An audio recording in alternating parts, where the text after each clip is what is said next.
வட சென்னையின் ஏழை எளிய குழந்தைகளுக்கு வாய்ப்புகளை உருவாக்கும் விதமாக வாராந்திர திறன் வளர்ச்சி வகுப்புகள் நடைபெறுகின்றன. இது குறித்த ஒரு செய்தி தொகுப்பினை பார்ப்போம். வட சென்னையின் வியாசர்பாடி பகுதி இது. வறுமையை வெல்வதற்கு இன்னும் போராடி வருகிற மக்கள் இவர்கள்.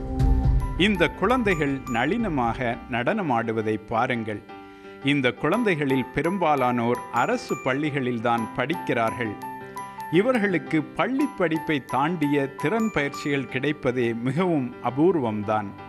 வடசென்னையில் பிறந்த திரைப்பட இயக்குனர் ரஞ்சித் தான் குழந்தையாக இருந்தபோது கிடைக்காத வாய்ப்புகள் இந்த பகுதி குழந்தைகளுக்கு கிடைக்க வேண்டும் என்று நினைத்ததன் விளைவுதான் இந்த வகுப்புகள். அம்மா சொன்னாங்க, எங்களுக்கு தான் இது போல் சான்ஸ் கிடைக்கல, உனக்கு கிடைச்சிருக்கு, தவறாமல் போயிடுனாங்க.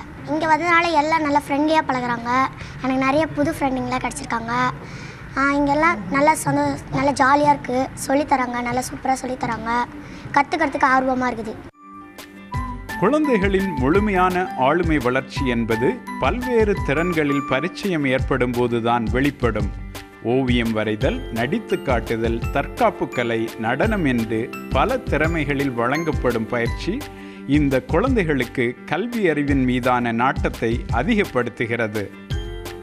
ஸ்கூலில் எதனா படிக்கலைன்னா அடிப்பாங்க.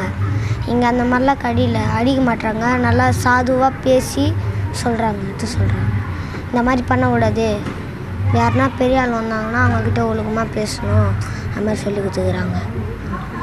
அது இந்த பெரிய ஆள் ஜென்ரல்மேன்லாம் வந்தால் வாங்க போங்க அந்த மாதிரி போட்டு பேசணும். ஸ்கூல்லலாம் அப்படி கிடையாது. எத்தோடனையும் அடிதான்.